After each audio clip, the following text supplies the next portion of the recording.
علیکم دوستو، میں ہوں قاری زین الصابرین۔ آپ دیکھ رہے ہیں یوٹیوب چینل۔ آج آپ کے سامنے دو باتیں عرض کروں گا۔ پہلی بات کہ کسی بھی چیز کو حلال اور حرام کرنے کا اختیار کس شخص کے پاس ہے۔ دوسری بات کہ حلال رزق کا اہتمام کرنا چاہیے، حلال رزق کی اہمیت بیان کروں گا۔ پہلی بات کرتا ہوں، کھانے کے معاملے میں عموماً دو طرح کے انحرافات سامنے آتے ہیں۔ پہلا، فضول خرچی اور اسراف۔ دوسرا، زہد کے نام پر پاکیزہ چیزوں سے کنارہ کشی کرنا۔ اللہ تعالیٰ نے ان دونوں انحرافات کے بارے میں قرآن مجید میں منع فرمایا ہے۔ ارشاد باری تعالیٰ ہے، وَكُلُوا وَاشْرَبُوا وَلَا تُسْرِفُوا، کھاؤ پیو، حد سے تجاوز نہ کرو۔ دوسرے مقام پر اللہ رب العزت فرمایا، یا ایھا الذین آمنوا لا تحرموا طیبات ما احل اللہ لکم ولا تعتدوا ان اللہ لا يحب المعتدین۔ اے ایمان والو، اللہ رب العزت نے تمہارے لیے جن پاکیزہ چیزوں کو حلال کیا ہے تم ان کو حرام مت ٹھہراؤ، ولا تعتدوا، اور حد سے تجاوز نہ کرو، ان اللہ لا يحب المعتدین، بے شک اللہ حد سے تجاوز کرنے والوں کو پسند نہیں فرماتا۔ ایک اور مقام پر اللہ رب العزت نے سورہ نحل کے اندر فرمایا، وَلَا تَقُولُوا لِمَا تَصِفُ أَلْسِنَتُكُمُ الْكَذِبَ هَذَا حَلَالٌ وَهَذَا حَرَامٌ لِتَفْتَرُوا عَلَى اللَّهِ الْكَذِبَ، کہ تم اپنی زبان کے ساتھ جھوٹ موٹ نہ یہ کہہ دیا کرو کہ یہ حلال ہے اور وہ حرام ہے، کہ اللہ رب العزت پر تم جھوٹ کا بہتان باندھ لو۔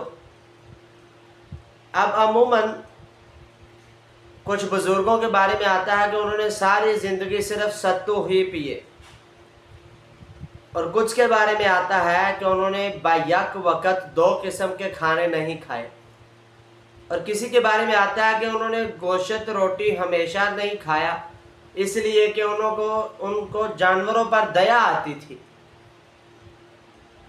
اب یہ تمام باتیں غلط ہیں۔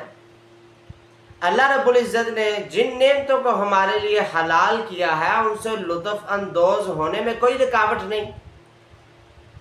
نبی صلی اللہ علیہ وسلم کا اس میں اسوہ یہ تھا کہ جو چیز میسر ہوتی اس کو کھا لیتے، اور جو میسر نہ ہوتی اس کے بارے میں تکلف نہ کرتے۔ گوشت روٹی مل گیا تو کھا لیا، گوشت روٹی کے ساتھ فروٹ مل گیا تو وہ بھی کھا لیا، کسی قسم کا تکلف نہیں کرتے تھے، میسر چیز کو واپس نہیں بھیجتے تھے۔ خشک روٹی مل گئی یا کھجور مل گئی یا پانی مل گیا،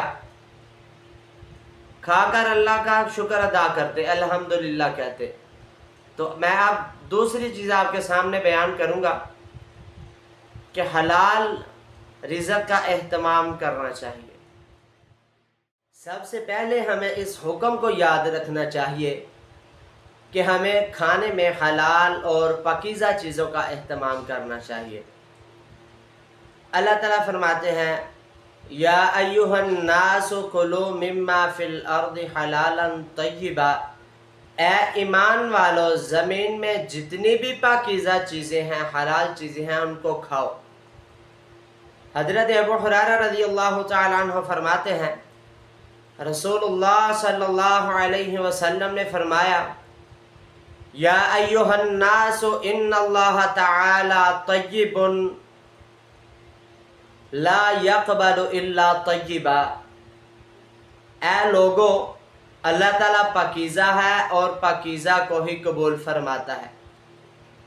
پھر رسول اللہ صلی اللہ علیہ وسلم نے فرمایا کہ جو حکم ایمان والوں کو دیا ہے وہی حکم رسولوں کو بھی دیا ہے، یا ایھا الرسل کلوا من الطیبات واعملوا صالحا انی بما تعملون علیم، اے رسولو کلوا من الطیبات واعملوا صالحا، پاکیزہ چیزوں میں سے کھاؤ اور نیک عمل کرتے رہو، انی بما تعملون علیم، جو تم کرتے ہو اللہ اس سے بخوبی واقف ہے۔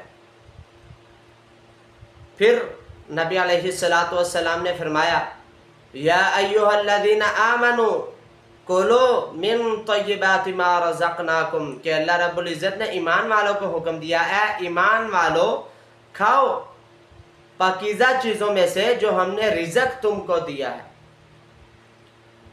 پھر رسول اللہ صلی اللہ علیہ وسلم نے ایک شخص کا تذکرہ کیا جو لمبے سفر پر ہے، بڑا گندا حال، گرد و غبار سے اٹے اس کے بال،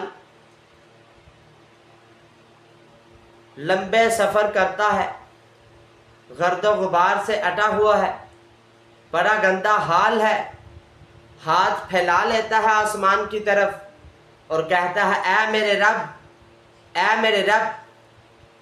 آپ صلی اللہ علیہ وسلم نے فرمایا اس کا کھانا حرام، اس کا پینا حرام، اس کا لباس حرام اور حرام پر اس کی پرورش ہوئی، تو اللہ رب العزت اس کی دعا کو کیسے قبول کر سکتے ہیں؟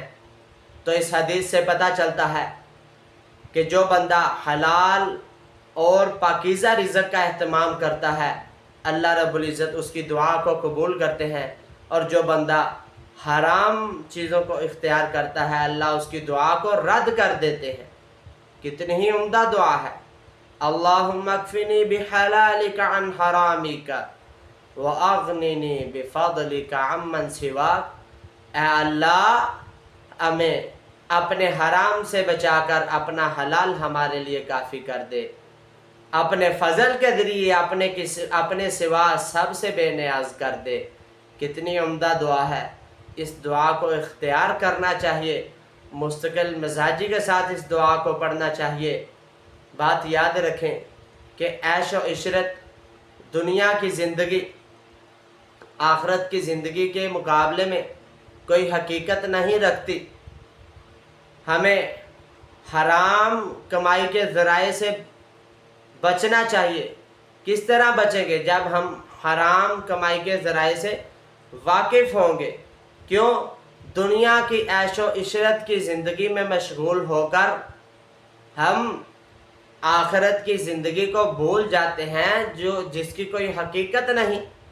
حرام کمائی کے ذرائع مثلا جھوٹ بول کر فروخت کرنا، چوری کرنا، ڈاکہ ڈالنا، جوا کھیلنا، لاٹری لگانا، کسی یتیم کے مال پر قبضہ کرنا، مسلمانوں کے بیت المال میں سے مال چرانا یا مسلمانوں کی ملکیت پر قبضہ کر لینا، یہ تمام کام حرام کے ذرائع ہیں۔ اسی طرح سودی کاروبار، ہمیں ان سے بچنا چاہیے۔ کیوں؟ ہم دنیا کی عیش و عشرت میں مشغول ہو کر ہم یہ نہیں سوچتے کہ ہماری کمائی حلال ہے یا حرام ہے، بس ہمیں پیسہ چاہیے۔ ایک حدیث سناتا ہوں، رسول اللہ صلی اللہ علیہ وسلم نے فرمایا کہ قیامت کے دن ایک جہنمی شخص کو لایا جائے گا، وہ شخص کہ جس نے دنیا کے اوپر عیش و عشرت کی زندگی گزاری، سکون اور راحت کی زندگی گزاری، اس شخص کو لایا جائے گا اور جہنم کا ایک غوطہ لگایا جائے گا اور اس سے پوچھا جائے گا بتا بندے کیا تو نے کبھی سکون کی گھڑی محسوس کی، کبھی تمہیں راحت ملی؟ تو بندہ کہے گا نہیں اللہ کی قسم مجھے کبھی راحت کی گھڑی، سکون کی گھڑی نصیب نہیں ہوئی۔ اسی طرح اس شخص کو لایا جائے گا، اس جنتی شخص کو لایا جائے گا جس نے دنیا کی زندگی مصائب و آلام میں گزاری ہو، دکھ تکالیف میں گزاری ہو، اس جنتی شخص کو لایا جائے گا، جنت میں غوطہ لگایا جائے گا اور پھر اس سے پوچھا جائے گا کہ بتا بندے تو نے کبھی آزمائش، تکلیف، پریشانی، دکھ کا سامنا کیا ہے؟ تو بندہ کہے گا نہیں اللہ کی قسم مجھے کبھی تکلیف، دکھ، پریشانی آئی ہی نہیں۔ تو دوستو اس حدیث سے پتہ چلتا ہے کہ دنیا کی عیش و عشرت آخرت کی سزا کے مقابلے میں کچھ بھی نہیں، اس کی کوئی حقیقت نہیں۔ ہمیں اپنے حلال رزق کا اہتمام کرنا چاہیے، حرام سے بچنا چاہیے۔ اللہ میرا اور آپ کا حامی و ناصر۔